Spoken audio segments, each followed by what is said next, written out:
It's fall time, and that means it's also time to start thinking about planting your fall bulbs to get those beautiful spring blooms. Today I'm walking through how I plan out the fall bulbs that we purchase so we can make sure all of our gardens are getting some early, mid, and late spring blooms. Stick around, we're about to dive into the details of my bulb buying strategy.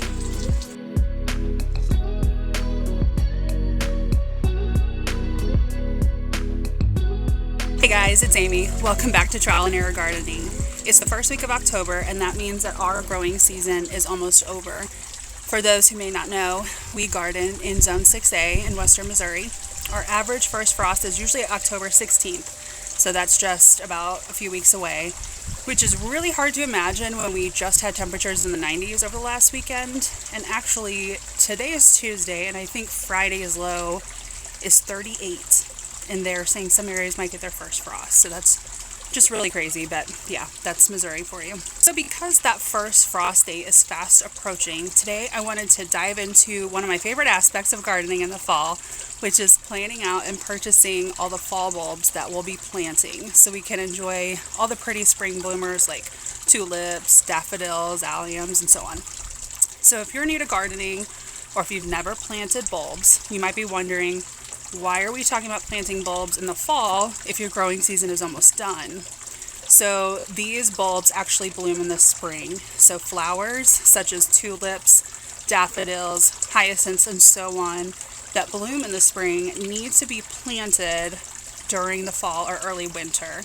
And that timing is crucial because those bulbs rely on an extended period of the cold weather to initiate the biochemical reactions that eventually lead to their beautiful springtime blossoms. I really like to think of planting fall bulbs as investing in our future happiness, especially for us where everything dies off in the winter, things are brown, yucky looking.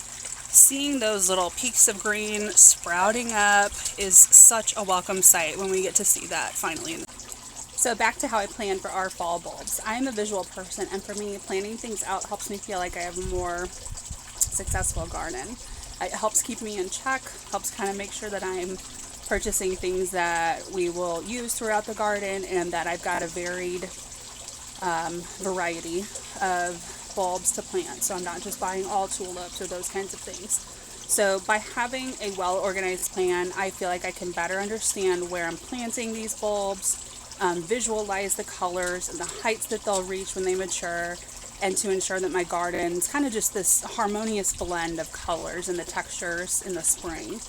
So I have created a spreadsheet that I use as my roadmap for the garden, helping me to keep track of everything from the bulb names, where I'm purchasing them from, how much I'm spending, when they bloom. So today we're not just talking about bulbs, we're talking about planting that hope and anticipation in the form of those spring flowers. So I'm actually going to hop on over to my computer and show you guys my screen so you can really visualize what I'm talking about as we go through this. And so I'll split that up and I'll be over on my computer in a minute.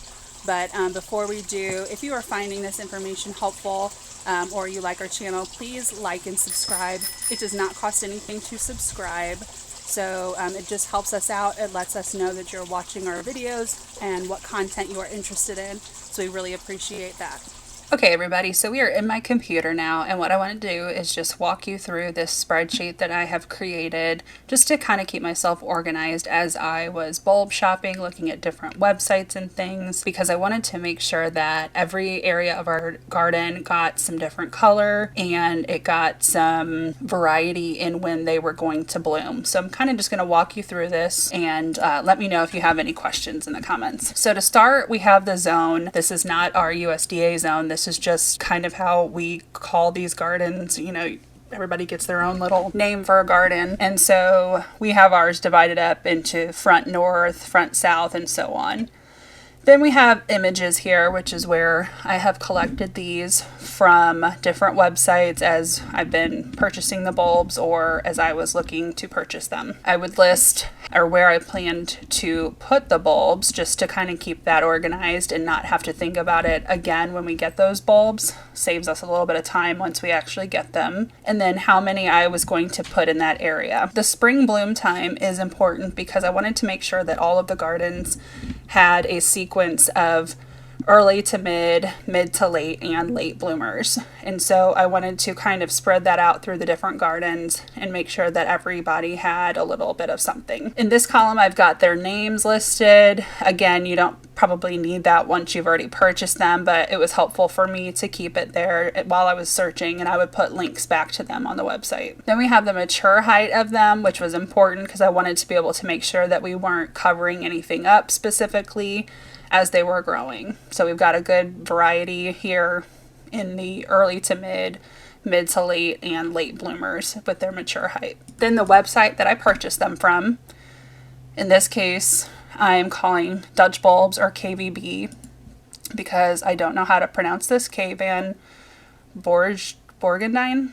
If you know how to pronounce it, you can let me know. Then the quantity for the price that you get. So for example, with the hyacinths, you get 25 for $23, and how many I was wanting for this particular zone. And then of course the total price for that particular bulb, and then any notes about them that I thought might be interesting, or to just give me some ideas on how I might use them. So I did this by starting with what I knew I wanted for sure, which was this allium. And I wanted to get this allium. I've wanted it for several years. And so I started by putting this one on our list, and then I went from there. So basically, because that was our late bloomer, I needed to find a mid to late and an early to mid. Then I kept looking and found something. I like the pinks and blues, or purple, and found this Pinot Grigio tulip blend, which I thought was really, really pretty. And it had a good variety of different styles, and it had some good variety in color as well. So I added that one here. And then I also put the names from the description on there in case I wanted to go back in the future and refer to that. I wanted to try some hyacinths this year. So basically I tried to total up how many bulbs we were going to have in each garden for no particular reason, but just so I kind of had an idea of what we were looking at. And then the total and subtotal for this particular garden. So here you can see that the cost is about $92 for that particular garden. And some of it we split up, and so it may not stay exactly like that, but it's just kind of a rough estimate. Then we have our front south garden. And so I am repeating these because it's all in the front. I want to have some of this color repeating throughout everywhere. And so I listed this for the front south garden, same way, and then the front mailbox garden. So these, we picked up some daffodils from Lowe's. So I added that to the list there as well. You can see those here. That's going to be really pretty, that double daffodil. And I put on my notes there that those will naturalize in that area. And so I've also put, where I am imagining that these will go, just so I can kind of have that picture in my mind. I have an easier time when I can see the plants, like when you go to the garden center and you can see them all set up, or you can see the pictures, but it's very hard with bulbs for me to visualize what it's going to look like, especially because you don't have that instant feedback of putting it in the ground or setting it up and saying, do I like this? Do I not? So this is my way to make sure that I like the color combinations and they make me happy, and that we've got lots of growth from different times, but also kind of keeping me in check so I don't buy a ton of tulips and have, growth for a week and a half and then everything else is, bare and empty the rest of the season. So this helps me stay kind of in line and keeps me organized. Okay, and so here you can kind of see how I split up again the alliums and the tulips. And so here I noted that we would be putting 70 in the south area and 30 in the mailbox. And I have that same note here that we'd have 30 at the mailbox for these. Then when I did that, I did not put a price on that section because we've already covered it up here. So basically for the front, my total comes to about $200 for several months of blooms and color and everything, as well as some items that will naturalize and kind of continue to give us growth through the seasons. Then we move on to the backyard, and no surprise, I really kind of just tried to keep it the same this season, and we are splitting several of these up again with the alliums, splitting that. I just noted that here. So if I'm ordering 50 total alliums, I'm splitting them 20, 20, and 10 between the gardens. And then some hyacinths we'll put out as well. and some more tulips. So that is for our back swoop and stairs. So the back iris garden is pretty much Matt's baby. He takes care of that. I like the irises as well, but particularly likes the irises. And so whenever he sees some varieties that he wants to try, we go ahead and get those. And so we saw these 3 different kinds at Lowe's, and I didn't do links to them, but I did try to snag a picture of them. But just to kind of keep an idea, we are not trying to set that garden up with any particular color scheme. In fact, the majority of the irises back there, we don't even know what color or type they are because we purchased them at a master gardener sale and they weren't labeled. So we're assuming they're going to be some type of purple or blue, but we will see how those go. All right, so now you can see that the back subtotal is about $100, bringing both the front and the back grand total to about $300 for several months of blooms. Of course, this is just a rough plan to make sure that when I'm purchasing things, I'm getting a variety here, but it's all a loose plan. And so some of this could change by the time we get stuff. If we start to get planting them and it seems like something's not right there, then we'll switch things up, of course. But it's a good guide to at least get started. And then I also dropped in the shipping dates on here on another sheet. So this was what my original email said that the products would ship by. So between September 12th, September 26th, and so on for these different varieties. A couple of days ago, this was the latest update. And so it looks like now it's going to be more like October 11th through October 25th.